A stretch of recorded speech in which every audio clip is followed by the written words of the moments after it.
by not doing branding, you are missing out on developing really key emotional connections with candidates and clients. When we think about building key accounts, Courtney, I think we did this episode 2 years ago now somehow, but we did a whole episode on key accounts, and building that key account is in a large part because of your branding and the emotional experience that you're getting with the client. If you're like, I don't have time for this, that's a sign to me that you absolutely need to do it, that it is absolutely critical, because the brands that are making time for this know how valuable it is.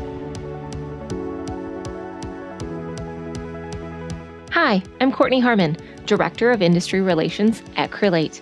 Welcome to another episode of the Full Desk Experience.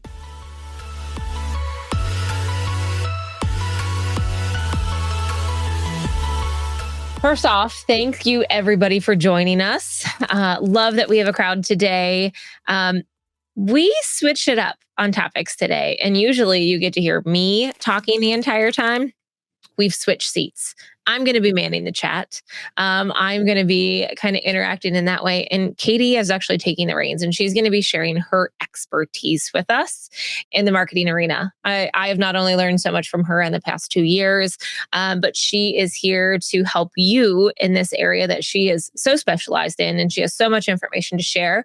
So I'm so excited. You have a chance to ask her anything. So whether it's in the chat while she's having this conversation today, feel free to write anything in the chat, or we can do an Ask Me Anything at the end of today's session. So if you're thinking of a question, I am sure others are too. So ideally, we'd love to bring you up on stage to chat with the two of us at the end, live on camera and all. Otherwise, I can read your questions aloud. For those of you who have Crelate questions, you can actually do one of two things. You can send an email to support@crelate.com. I mean, they're best suited to answer all things Crelate. Or you can join us. I believe it's next Thursday. We're going to do another Crelate and Conquer. That's one of those sessions where we come back and we actually say how this webinar applies in our software. So we kind of bring it full circle for you. So I hope you get a chance to mark your calendars for that second session for Crelate and Conquer. We're going to be focused on those marketing strategies that Katie's going to be talking about today, and really see the AI in action and how you can use it to be the best tool for your organization. So can't wait. Chris Hessen, if you've listened to our podcast at all, he's actually going to be manning that session with Katie and myself. He is amazing, and you don't want to miss Chris demonstrating how Crelate can supercharge your marketing and AI efforts. So that's going to be a hands-on session for anybody who has any questions and really looking to one-up their game. In the meantime, we're here to listen to Katie. So I'm going to step back, and I get to pull myself off stage. I'm super excited. I'm going to pull myself off stage. Go for it. I don't think you've ever done that before. I have never done that before. I'm super excited. Feel free, keep telling us where you're coming from, and then write any questions in the chat. If you want more details, we will be sure I will chime in, and we'll get Katie to give us all the wonderful knowledge in her brain. So Katie, I'm going to pull it off to you. See you later. Good afternoon, everyone, and welcome to today's live session of the Full Desk Experience. And thank you, of course, to Courtney for sharing the screen with me today. For those of you who don't know me, I'm Katie. I'm the Senior Marketing Manager here at Crelate, and I'm also the producer of this podcast. Today's topic is going to focus on branding for your staffing and recruiting agency. I've been a marketer for 15 years, and through those years, I have heard so many misconceptions about what branding is and isn't. I've heard that it's the way your website looks, the font in your logo, and what paper you print your business cards on. And if you believe those things, then you're right. Branding does encompass those things, and those things are important. After all, first impressions really do count, especially in the talent business. Have you ever judged a literal book by its cover? If you put the book back on the shelf without flipping open the pages and opted not to read it, then the branding on the front of it didn't appeal to you as much as it would a book that you would read. So visual branding does matter. Likewise, if all you've done to build your brand is have a pretty website and nice business cards, then all you're ensuring is that somebody opens the book. But if that's where you stop, then you're doing your business a great disservice. Brand image is huge, but I'd argue that brand feeling is even more crucial to the success of your firm. So, what is brand image? What is brand feeling? And what is the importance of the emotions in business? To get started and to get everybody's mind kind of going, I'm going to talk about a few companies. These are going to be popular brands. And in the comment section, I want you to write about what each logo makes you think of. First, we're going to talk about Coca-Cola. Go ahead and write in the chat what you think of this brand. Oh my goodness, almost instantly. Polar bears. Yes, absolutely. What else do we think of when we think of Coca-Cola? Maybe the Britney Spears Beyonce commercial, or was that Pepsi? Next up, Apple. What do we think of when we think of Apple? Oh, I got Christmas and Santa Claus for Coca-Cola. Amazing. Love it. Thank you, Heather and Ellie. Oh, Steve Jobs. Oh, enjoy with blank. Some more Coca-Cola references. I love it. White, Aubrey, I assume that you're talking about the white branding and computers, Heather, for Apple. Both great things to remember. Another one, Toyota. What does Toyota make you think of? Are we thinking Forerunner, Sequoia? I know they're having a lot of warranty issues right now. Trucks, I see lots of trucks. Awesome. Those things that we just listed, that is brand image. It's a recollection of what you, the customer, remembers about each brand. It's the commercials you see, the billboards you drive past every day, and the ads you see online or in magazines. That's brand image. As a marketer, when I start working with a new brand, the first thing I do is build out a brand guideline document. The guidelines typically focus more on the visuals of your brand and outlining things like main colors and fonts, secondary colors and fonts, the logo and logo variations, acceptable use, and an outline of the types of visuals that are okay to use in conjunction with the brand. For Crelate, we have brand guidelines that mean our main color is blue, this beautiful blue behind me. And then our secondary colors are our rainbow tiles up above. We have 3 main fonts that we use across all of our forms of media. Think of the icons you see on social media, our case studies, quote cards, marketing collateral, the website, and our booth if you're going to Staffing World. That way, when somebody sees something from us, the consistency keys in their brain, oh, this is Crelate. Likewise, oh, that's Coca-Cola. You know that it's Coca-Cola just by looking at the polar bears. You don't even need to see the logo. Now let's go back to each of these brands, and I want you to tell me in the comment section how each brand makes you feel. In the same order, how does Coca-Cola make you feel? I'll give you guys a second to chime in. Thirsty. Yes, thirsty for sure. Maybe happy, a little bit nostalgic, thinking back to the vintage look of the polar bears. I know it always takes me back to Christmas at my grandmother's house. Kendall says happy and social. Those are really great emotions. What about Apple? Now, Courtney doesn't get to answer because she's mad at Apple today, but how does Apple make you feel? Cool. Yes. Amazing. Maybe like you're part of an elite group, maybe even empowered and strong. Okay. Moving on to Toyota. How does Toyota make you feel? Do you feel rugged, outdoorsy, tough? I see tough, smart. I think smart was probably referencing the Apple, but it could apply to Toyota, right? Maybe even like a cool mom. I know Courtney and I both drive Toyotas. Court's in a bigger SUV than I am, but it definitely makes me feel like a cool mom.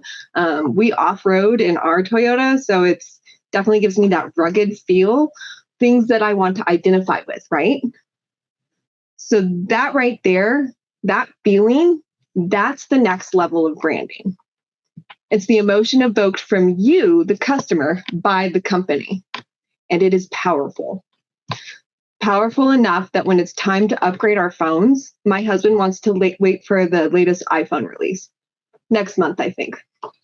Powerful enough that when the waitress asks me, is Pepsi okay? I say, no thanks, I'll have a root beer.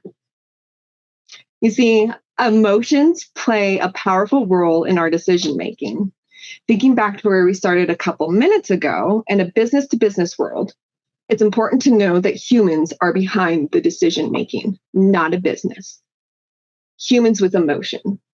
So it's so important to remember that. In fact, according to a Gallup poll, 70% of decisions are based on emotional factors. 70%. And that translates into the business world as well. So let's bring it back to you, the staffing and recruiting team leader. Think about your candidates and clients' feelings and emotions. How do you think your brand makes them feel? And more importantly, how do you want your brand to make them feel? And how far off base are those two things? Anytime your candidates or clients have an interaction with your brand is an opportunity to deepen the emotional connection they have with your business. How can we ensure a positive experience with your brand? Well, after I've built that brand guideline document that outlines the visuals, I move into a brand voice document. The brand voice outlines the tone I want the brand to carry. Think of it as an avatar for your business. For a manufacturing company that I used to work for, I picked a brand that was professional, knowledgeable, and compassionate. And from there, I outlined acceptable words to use in advertising and collateral, along with a list of words we should never use. The goal here is to give your company a brand voice that makes it feel human. People like to buy from people, but not just any person. It has to be someone they like, someone who makes them feel a certain positive way. And the brand voice document outlines just that. In staffing and recruiting, when building out a brand voice document, it is important to identify emotions for both your clients and your candidates. You may even have slightly different brands and brand voices for each audience. They are different, and you probably wouldn't talk to your candidates the same way you talk to your clients for obvious reasons. So some emotions to think about wanting to instill in each group are trust, confidence, relief for clients, and hope, excitement, or security for candidates.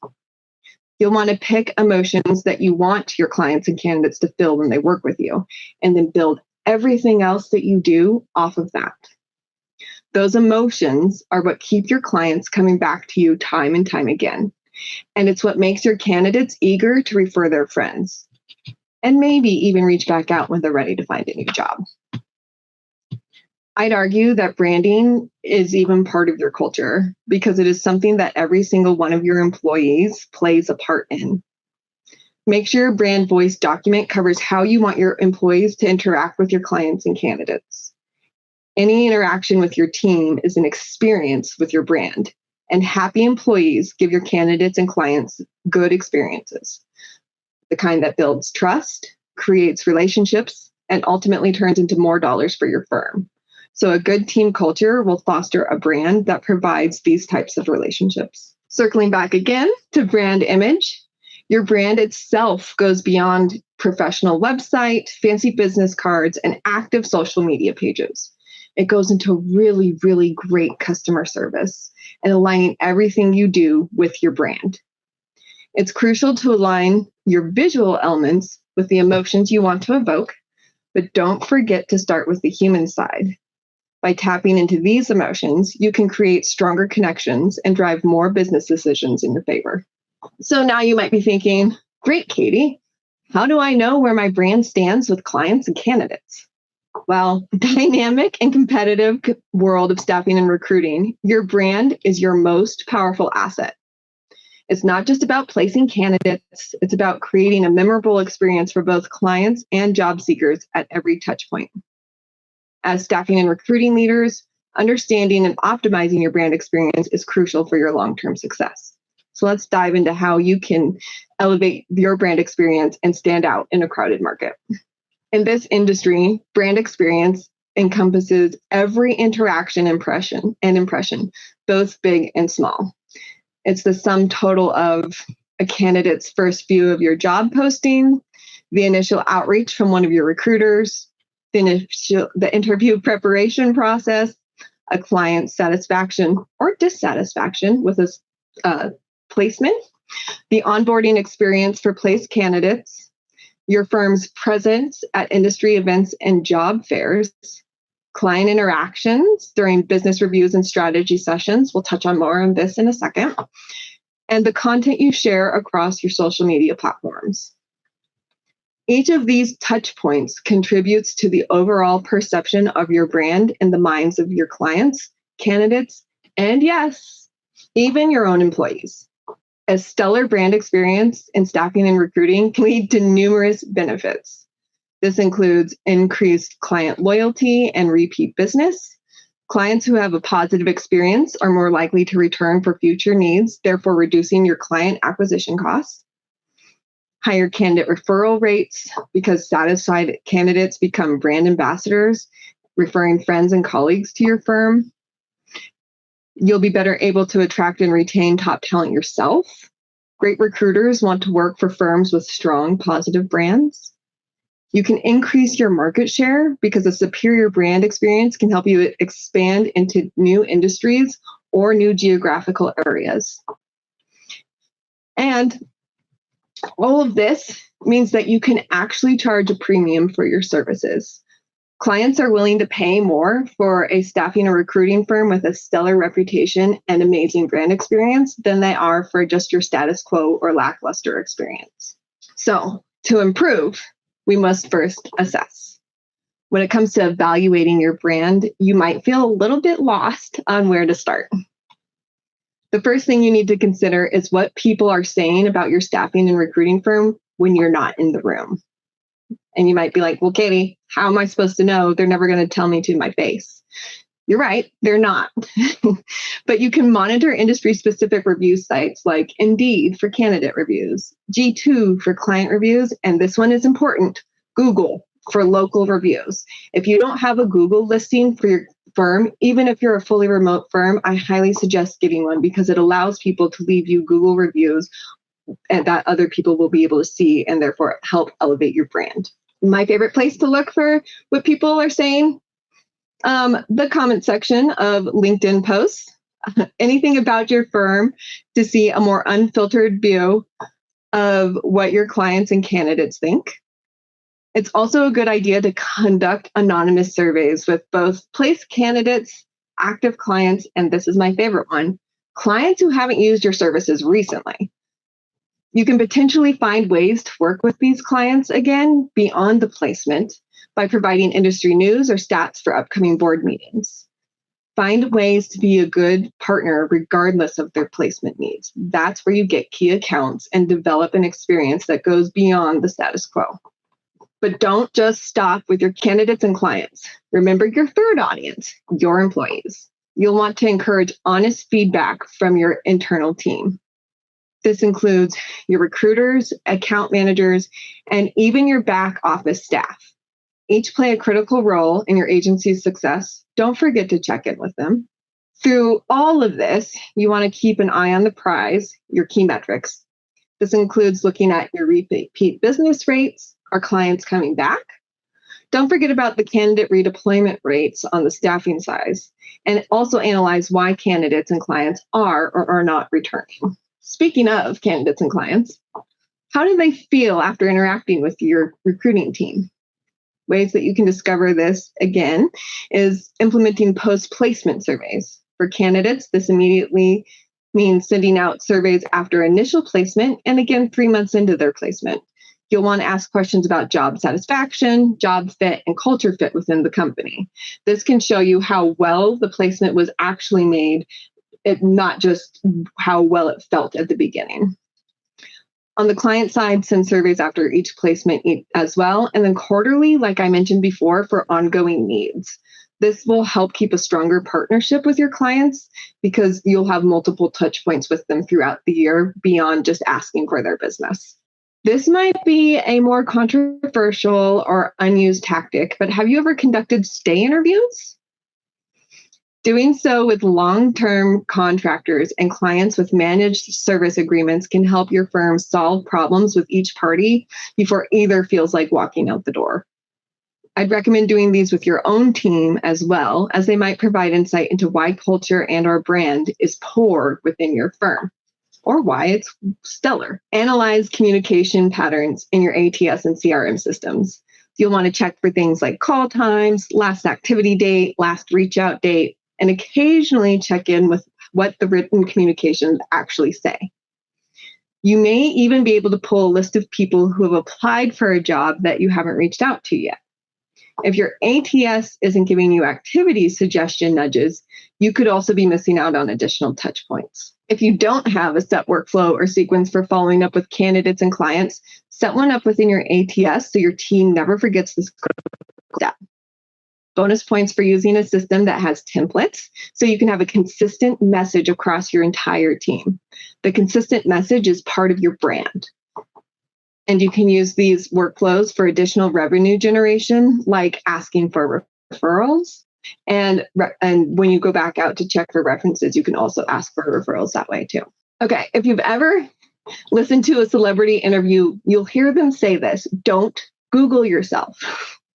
However, if you aren't checking out what people are saying about your business online, you could be missing key insights. Like I mentioned before, you'll want to monitor social media for unsolicited feedback. I know Twitter is a controversial place to be sometimes. That's a great place to see what people say unfiltered. They tend to be a little bit less professional on Twitter than they are on LinkedIn. And don't forget about industry forum discussions specific to the markets you serve. I can't remember the name of it off the top of my head, but there's a really good one. I'll try to mention it again at the end. So we've talked about like evaluating written words so far, right? Well, not all forms of communication are written. So there's some key emotional indicators that you'll want to keep an eye out on, like time to offer acceptance rates. You'll want to check out for candidate dropout rates at various stages. And don't forget client requisition fill rates. There's a lot of information to be gleaned from the unwritten word, and any misstep in these metrics can be signs of a larger problem. Something that we do here ourselves at Crelate, and that I always encourage people in the business-to-business world do, is analyze your Net Promoter Score.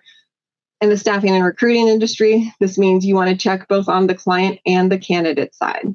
So you'll regularly track your NPS to gauge loyalty and satisfaction. In staffing, it's crucial to measure this for both sides of your business. On the candidate side, measure after placement and then at regular intervals during assignments. For on the client side, measure after each placement and quarterly for ongoing clients. It's not just enough to take the temperature check and be done with it. You'll want to benchmark your NPS score against staffing industry averages and top performers. In the staffing and recruiting industry, an NPS of 50% is considered excellent. Anything above 70% is thought of best of breed. But it should also be noted that the average NPS for staffing consultants is 22%. So, as you can tell, lots of room for improvement. So now that we've checked in with the clients and the candidates, we've run our surveys, and we've taken a pulse on what they're saying, it's time for that internal review. And I'm not just talking about the employees this time. You're going to want to conduct a comprehensive brand audit. This is less complicated than it might sound, I promise. But it's important to understand how your brand is perceived across different touch points. A few things that you can look at include job postings. Are they compelling and reflective of your brand voice? LinkedIn company pages. Does it showcase your expertise and culture through both the description of your company and the posts that you share? Recruiter outreach messages. Are they personalized and add value? Do you have an SOP or written guidelines around these messages? Or is it the wild, wild west where every recruiter is doing something different? Client proposals. Do they clearly communicate your value proposition? Are they used to demonstrate what the client will gain by working with you and not just focused on you, the company. Onboarding processes for both clients and candidates. Is it smooth and informative, or do they feel lost and like they don't know what's coming next? Marketing collateral. I know. I said this wasn't the focus today, but it still matters. Brochures, white papers, case studies.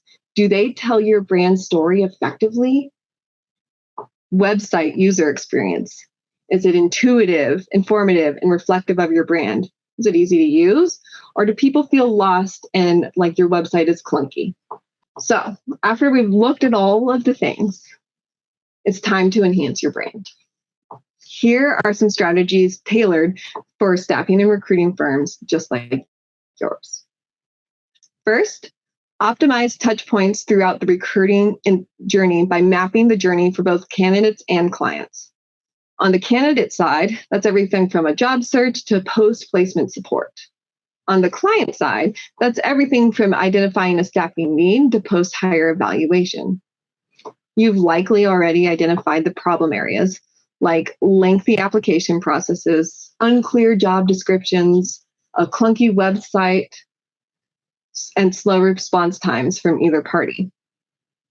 Knowing those things, you can start working on some improvements like client industry reports showcasing your market knowledge, video introductions of candidates to humanize that process. See if you can't evoke emotions that way.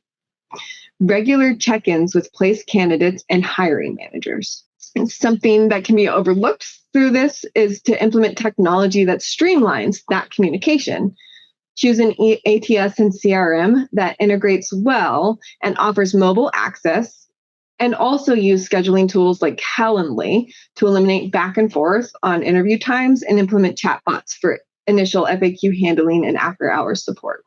Second, we're going to go back to that third audience again, okay? It is so important to train your recruiting team on consistent brand messaging. Going back to the guidelines that I talked about in the beginning, make sure your employees know them too. Brand experience is anything where a customer, client, candidate touches your firm in any way, and that includes your employees. They have to know the guidelines.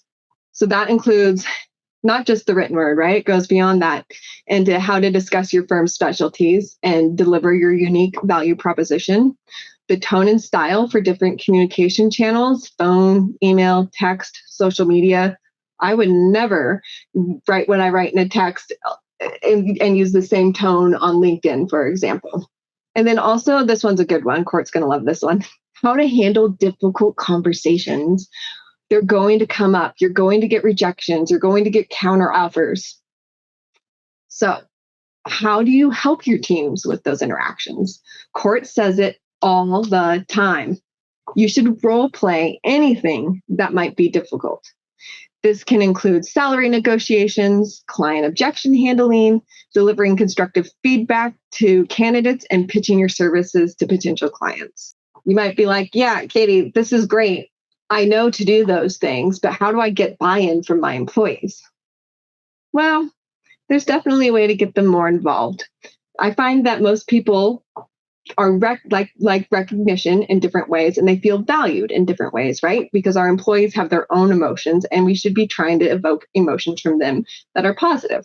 So you can highlight recruiters who exemplify your brand values, including publicly through your emails, newsletter, and on social media. You can share success stories in team meetings and company-wide communications. And you can offer incentives for consistently high NPS scores. I know I'd do anything for a $50 Amazon gift card. So, third, knowing that brand is comprised of physical and invisible items, you need to ensure that your staffing firm's values are reflected in every interaction. Some of my favorite ways are to align your recruiting processes with your brand values. If you want transparency, share market salary data openly. Everybody loves, especially candidates, to know what the open range is for their market. If you prioritize work-life balance, you need to respect the work-life balance of your candidates and clients as well. If innovation is key, you might want to showcase your use of cutting-edge recruiting technology. Use that as a value prop into why your firm stands out among the crowd. I touched on it a little bit earlier, but you'll want to develop templates for common communications that reflect your brand voice. You can do this inside your ATS, and I would definitely pick an ATS that A, allows templates, and B, has workflows and sequences built in so that your employees never miss a step. It will include things like reminders, hey, call Courtney today because it's been a year since she was placed, or follow up with Greg because you sent him interview suggestions a few days ago. So continuing into those values and knowing that your business thrives when your teams place the right candidates in the right role, you should be regularly auditing those placements to ensure qualities too. That's placement reviews at 30, 60, and 90 days. And then this is especially important. You'll want to analyze any early terminations or mismatches. You want to look at those because that will affect your brand, and you want to be able to improve future matches. Number 4, not all clients are the same. We know this, but you can and should craft a unique experience for each client through personalizing the placement process. You can customize your approach based on client characteristics, size of the organization, industry-specific challenges, hiring volume and frequency. Likewise, you can tailor the candidate communications based on career stage, active versus passive job seekers, and past interactions with your firm. Go back to that brand voice document so you know best practices in talking with each audience. 5, honesty is the best policy, and not every client is a good fit for you. For example, if you're an executive search for marketing, warehouse staffing might not be the best foray for you to go into. And your brand experience should speak to the types of clients and candidates you want to attract. Embrace the transparency in the recruiting process and be open about your firm's specialties and limitations. Provide clear timelines and communicate early and often. This is a two-way street, right? So you have to be sure to set clear expectations about follow-up and feedback with your clients. Like I said, if you want to place marketers in the executive search world, your branding should speak to that. So that way you never attract a warehouse staffing needs. 6, invest in your digital presence. So I've touched on it a little bit already, but it's probably not what you're thinking. Sure, it's important that your website is pretty and follows your visual brand guidelines, but don't stop there. Your website should also be a showcase of your expertise and provide valuable resources. If you want to be the expert in your field, and if you want your candidates and clients to feel like they can trust you, you need to create that brand experience online. If you're not getting the types of candidates you'd like, take a look at your job descriptions. Are they optimized for search? A good SEO firm can help you with that. Courtney and I know of quite a few. So if you have questions about that, feel free to drop your questions in the chat. And you'll also want to make sure that your job applications are mobile friendly. Think about how your candidates might be applying. Almost everybody has a smartphone these days. The website needs to be ready for that. If your application process is too clunky or not mobile optimized, you could be missing out on key candidates. I just mentioned valuable resources on your website. You want candidates and clients alike to come to you for your tips and tricks. This can include a blog series where you regularly publish posts. You can have webinars relevant to your industry for your clients, or on how to interview well for your candidates.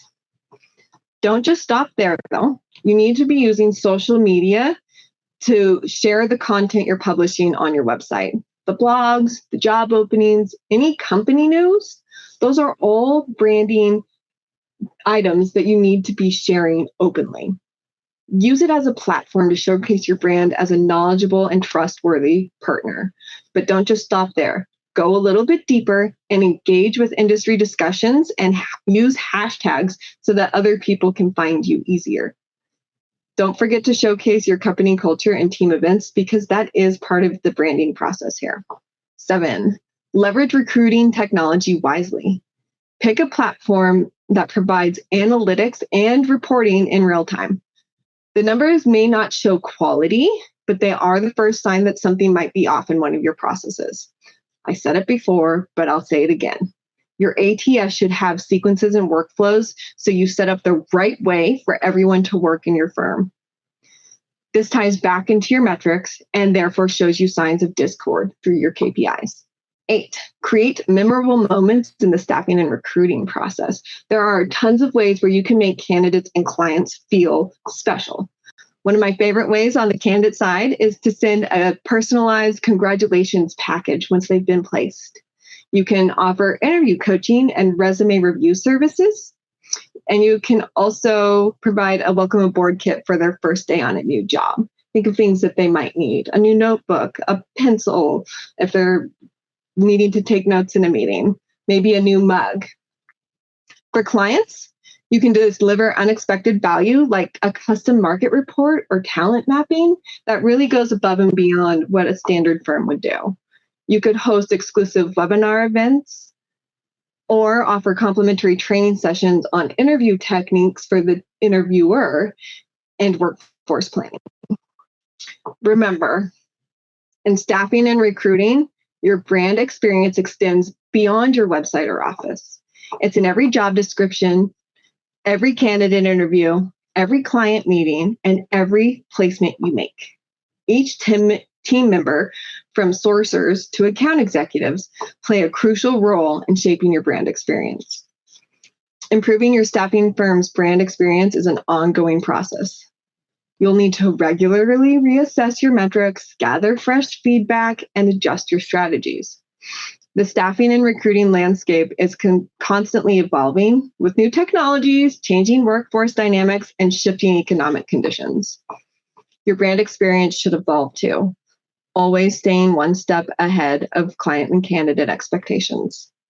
By focusing on creating a positive, consistent brand experience across all touch points, you can differentiate your staffing firm in a crowded market. You'll build a stronger, longer-lasting relationship with your clients and candidates, ultimately driving long-term success and becoming the go-to firm in your niche. Remember that your staffing and recruiting brand is more than your logo or tagline. It's the sum of all these experiences and the emotions associated with your firm. By focusing on the emotional aspect of branding in every candidate interaction and client engagement, you can create deeper connections, drive more hiring decisions in your favor, and stand out in the competitive staffing and recruiting industry. Your brand is your promise to deliver exceptional talent and service. Make sure every aspect of your firm lives up to that promise. As staffing and recruiting leaders, your role is in shaping and maintaining the brand experience. By consistently delivering a superior brand experience, you not only differentiate your firm, but also contribute to elevating the entire staffing industry. In a world where talent is the ultimate competitive advantage, your brand should be the key that unlocks unprecedented success for your clients, candidates, and your own organization. For anybody who has questions for Katie, feel free to put your stuff in the chat. There's two that come to mind right now with as people are in this situation, right? They get to the point, they're like, there's so many things to do. You know what? I'm just going to let my people kind of do their own thing. I don't have time for this. I don't have time to focus on the marketing. I don't have time to focus on what all of the pieces that you talked about, that brand kit, whatever that looks like. Talk to me about what spending just a little bit of time can do for these organizations, as it may not be a priority today, and what difference it could make in the impact to their business. Like, you talked about all the things, but like not doing it versus doing it, or just spending a little bit of time, how far can that put you ahead? Sure. So I think that's something that interesting that you just said was that they just don't have the time to do it. And I think not having the time to do it is actually a sign that it needs to be done. Okay. So if you're a staffing and recruiting leader and you're like, I don't have time to do the branding and to dive into it, I would recommend setting aside an hour a week, 2 hours a week, where this is what you focus on.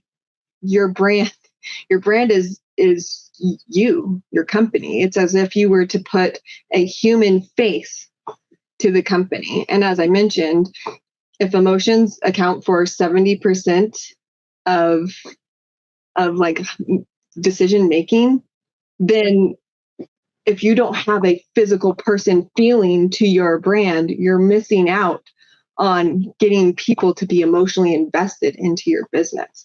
And so when you think about your favorite brands, they could be local, small. There's a sourdough company here. It's a local mom and pop shop. She bakes out of her home. And I love going to pick up from her because of the brand experience that she provides. The packaging is beautiful.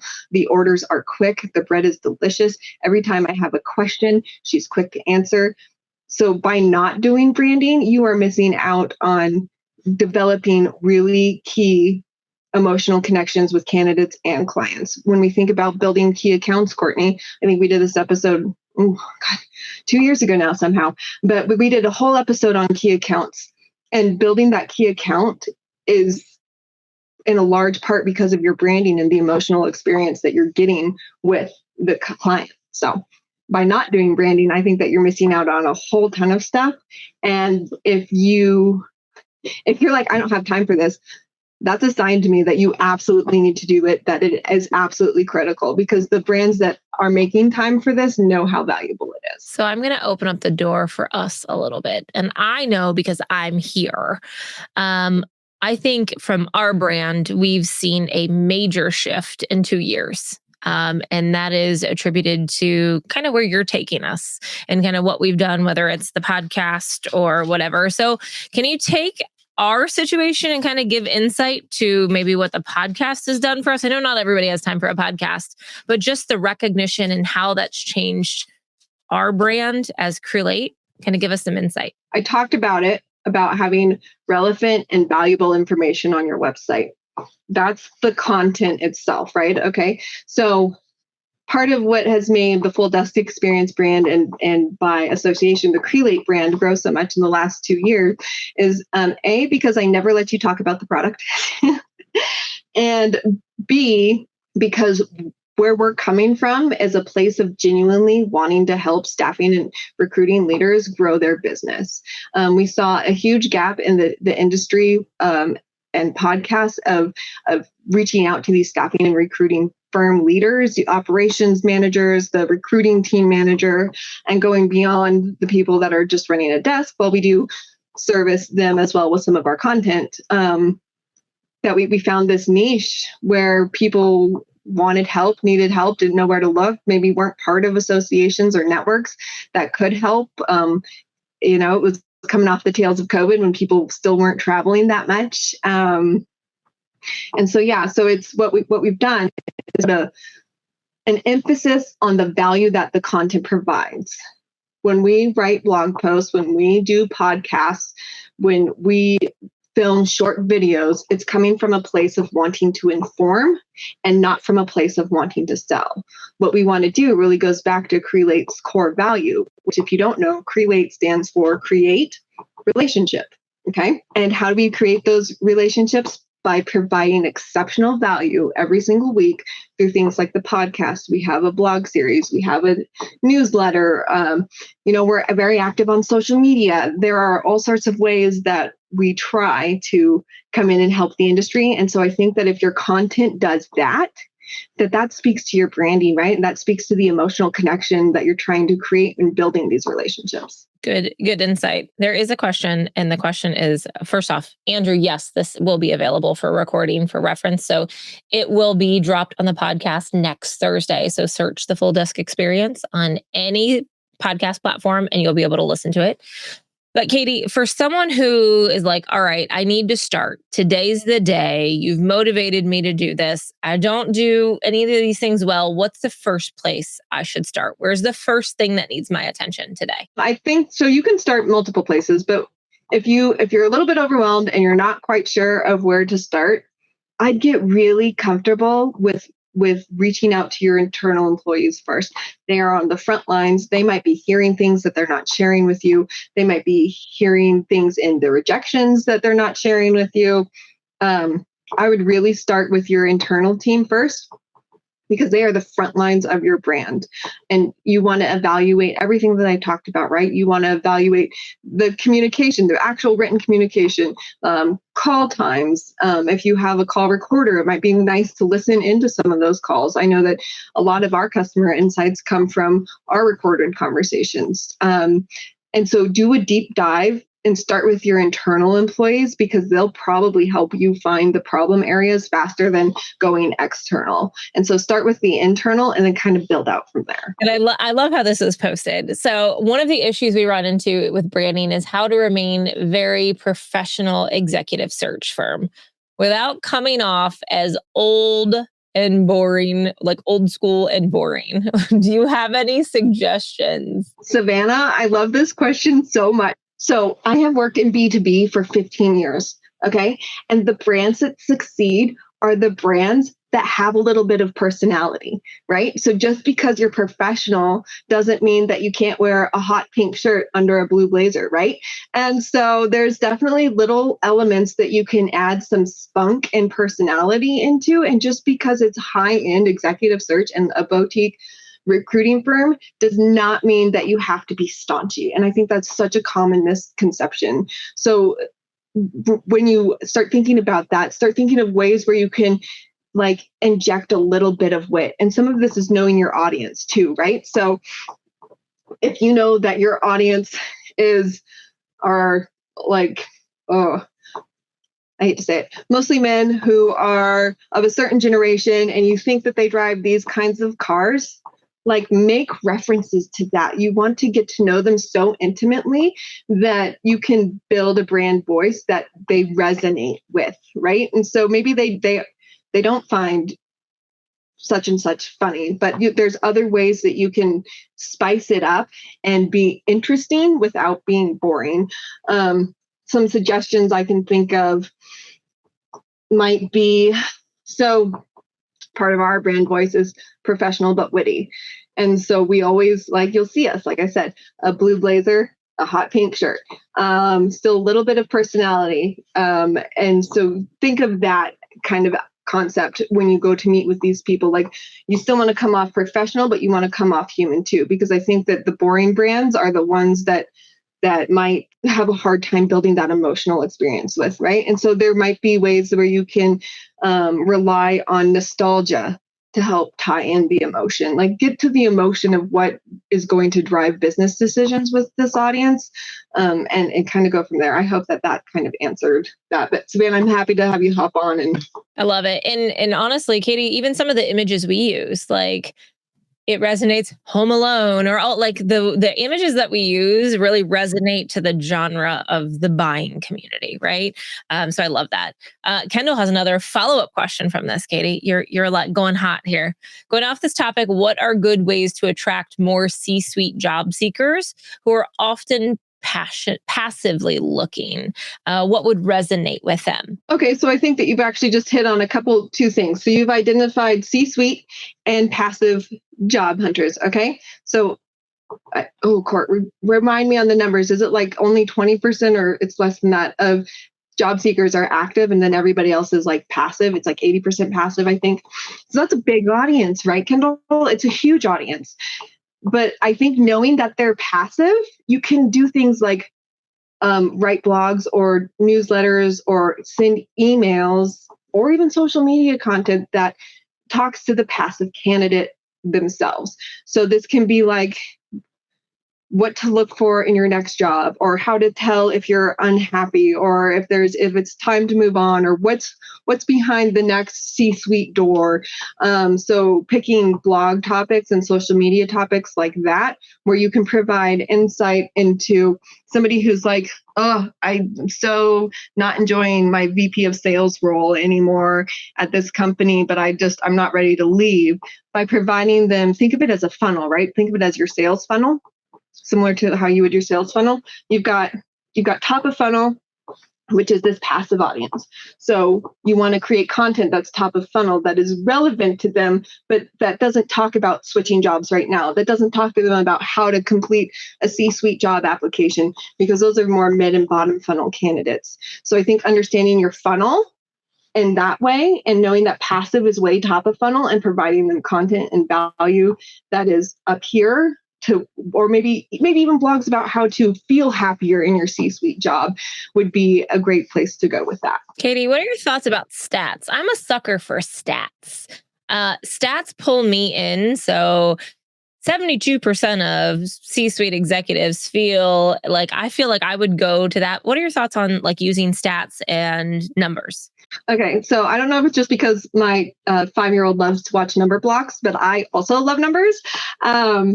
Something that you can do is they call them listicles. Okay, so similar to stats, like you can say 75% of C-suite executives hate their, like I'm just pulling that number out of thin air. But you could also say, here are the top five things that you can do to make your C-suite job more enjoyable. Anytime that you can bring in numbers, like Courtney said, that's a great point, is awesome. People think about like scrolling through your LinkedIn feed. What kinds of things do you click on? How do those things make you feel? Do you find value in the things that you see on your LinkedIn feed? And like, feel free to steal other people's ideas, because that's all that new content is just somebody else's idea kind of regurgitated. But definitely throw in numbers as often as you can, because quick hit tips that you can read in like under 2 minutes, where you can just scroll and be like, oh, tip 1, this, and there might be more information under there if you wanted to do a deep dive. But then quick tip 2, this, and like think about, they're busy. You want quick hits, and numbers are great. I love it. I love it. I love it. By the way, there are lots of amazing things in the chat that this is amazing, so helpful. What else do you want to share with us before? We only have like 5 minutes left. Is there anything else that you can think of that we haven't talked about? I mean, what is this world of podcasting? I'm going to ask that because I'm going to tell you, whenever we got hired, I was like baffled to be like, this is a thing. And then the more we get into this space, I'm seeing staffing and recruiting offices run podcasts because it's actually dual purpose for content and stuff. I mean, is the podcast relevant for the staffing and recruiting industry? I'm just throwing it out there. So I want you to think of it a little bit differently. I love that. Yes, the answer is not no. So like I mentioned, it's important to know what kind of content your audience consumes. Like we know that our audience consumes different formats of podcasts even, but think of it differently, right? Like think about, do you want to have a candidate-focused podcast? Do you want a client-focused podcast? Do you want to talk about market trends and say you're in manufacturing staffing, or even like Kendall said, like a C-suite executive firm? Like, do you want to talk to the client side and talk about the best practices there and what you're seeing in the industry? And not just from a hiring perspective either, right? It's about providing value to people who aren't necessarily looking, but that way, when they are looking, they're like, oh yeah, there's the full desk experience. They are from Crelate. We got to go talk to them when they do come into market, right? So, yeah, I think podcasting is great, but it's also knowing about like what different formats work on different platforms. Like right now, video is killing it on LinkedIn, and long form content without pictures. Like it's like the two ends of the spectrum, right? Like think about how many times you're like, oh, see more, and then it's like this wall of text, but you read it. Right. And so there's different types of content for different platforms that you'll need to keep in mind too. And then, just like I said, not every client is meant for your firm. Not every platform and type of content is right for your firm either. But it's about knowing your audience, knowing what kinds of content they consume, and then building, like we call it, a content engine or pillar content around that. So podcasting is great. I think that maybe we can do another deep dive on podcasting maybe later this year, but I know I love it. It's been the ride of my life. So for those of you, again, reminder, this is going to be put into a podcast. So you can listen to it at any time on any platform. Share it with your teams. For those people who are really, that you want them to get the insight on the marketing strategy, send it to them. And join us next Thursday as Chris Hessen really takes this overall look of marketing content coupled with AI and really puts it into play for your firms that are using Crelate today. Or if you're not using Crelate, come see what it can do. It's really amazing whenever Katie talks about the templates, the streamline, the processes that you can make just your new recruiters level up from a C or a D level that are walking in the door to really mimic those patterns of your A level recruiters. Your time to profitability skyrockets. So come join us next Thursday. Thank you so much for joining us. Katie, thank you for being amazing. Such good feedback in the chat. Thank you so much for leading us through this. And if you guys have questions, feel free to reach us at fulldesk@crelate.com. And maybe if you're interested in the podcast, let us know and we can kind of follow up with that in the end of the year as well. Have a great day, guys. We'll see you soon.